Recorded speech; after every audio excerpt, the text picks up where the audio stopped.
हमारे देश में स्थायी सरकार है, मजबूत सरकार है और बड़े ही विद्वान लोगों के द्वारा सरकार चलाई जा रही है।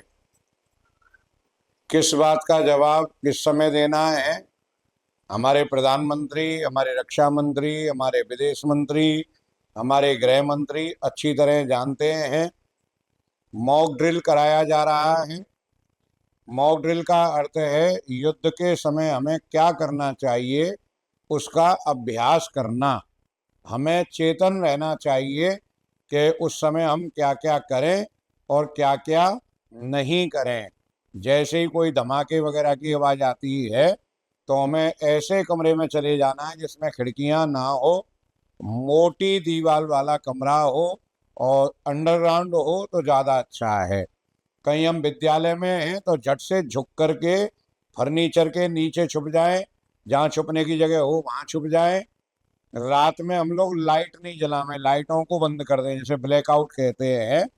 तो बहुत सारी सावधानियां मॉक ड्रिल के द्वारा हमको बतलाई जाती हैं। उनको हमें ठीक से याद कर लेना चाहिए कि अचानक दुश्मन कब हमारे ऊपर हमला कर दे और हमें वो बचाव, वो काम हमें कब करना पड़ जाए। तो पूरे विवेक के साथ, पूरी चेतना के साथ वो काम हमें सीखना है। किसी भी तरह की अफवाह पर हमें ध्यान नहीं देना है। घबराहट तो दूर दूर तक नहीं आनी चाहिए। अपनी सरकार पर और अपनी सेना की क्षमताओं पर हमें बहुत ज़्यादा भरोसा करना चाहिए। भारत की सेना विश्व की सबसे श्रेष्ठ सेना है। सबसे श्रेष्ठ सेना इसलिए कह रहा हूँ कि चाहे अमेरिका हो, चाहे रूस हो, चाहे चाइना हो, चाहे जापान हो अथवा और कोई देश क्यों ना हो, सभी देशों की सभी प्रकार की सेना भारत की सेना के साथ संयुक्त अभ्यास करके यहाँ के गुण पाने के लिए लालायित रहती हैं। विश्व में ऐसा कोई देश नहीं है जिसकी सेना ने भारत की सेना से ना सीखा हो। अनेक कहानियां हैं कि जर्मन के एक सेना कमांडर महाराणा प्रताप की कहानियां पढ़ पढ़ के और युद्ध जीतते थे। कई विदेश के नायक शिवाजी की कहानियां पढ़ पढ़ के युद्ध लड़ने जाते थे। शिवाजी की कहानी पढ़ने से उनको युद्ध में उत्साह बना रहता था। एक जगह के पाठ्यक्रम में बाजीराव की युद्ध कला को पढ़ाया जाता है कि 41 वर्ष की आयु तक 40 युद्ध लड़े और 40 के 40 युद्ध जीते। ऐसे भारत माँ के सपूत समाप्त नहीं हो गए हैं। ऐसे भारत माता के बेटे आज भी भारत की फौजों में हैं, जो हर प्रकार की आपदा, हर प्रकार के आक्रमण और हर प्रकार की परिस्थिति से निमटने के लिए सामर्थ्यवान हैं, सक्षम हैं। इसलिए भारत के नागरिक को कभी भी नहीं घबराना चाहिए। और हमारे अगल बगल में, अड़ोस पड़ोस में, हमारे मोहल्ले में कोई घबराहट हो रही है, किसी को कोई कंफ्यूजन हो रहा है, कोई दुनिया भर का अनर्गल वार्तालाप कर रहा हो, तुरंत रोक देना चाहिए और तुरंत उसे समझाना चाहिए कि आप जो कर रहे हो वो गलत कर रहे हो। पूरे आत्मविश्वास के साथ रहें। हम भारत में हर प्रकार का युद्ध करने में सामर्थ्यवान है। भारत को कोई किसी प्रकार से परास्त नहीं कर सकता है। आत्मबल बढ़ा करके रखें और जो एक नागरिक का कर्तव्य होता है वो अपना कर्तव्य हम पूरा निभाएं। हमारे अड़ोस पड़ोस में कोई असामाजिक तत्व तो नहीं रहने लगा है।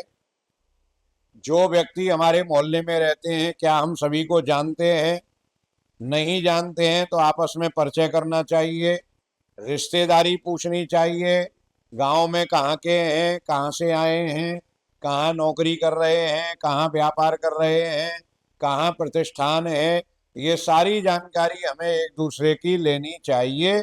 और जरा सा भी शक हो जाए तुरंत पुलिस में जाकर के सूचना दें कि भाई हमारे मोहल्ले में ये व्यक्ति अभी कुछ ही दिनों से देखा जा रहा है और इसकी परिस्थितियां संदिग्ध लगती हैं, इसका चाल ढाल, रहन सहन, क्रियाकलाप संदिग्ध लगता है, तुरंत हमें पुलिस को सूचना देनी चाहिए। भारत में जातिगत जनगणना प्रारंभ होने वाली है।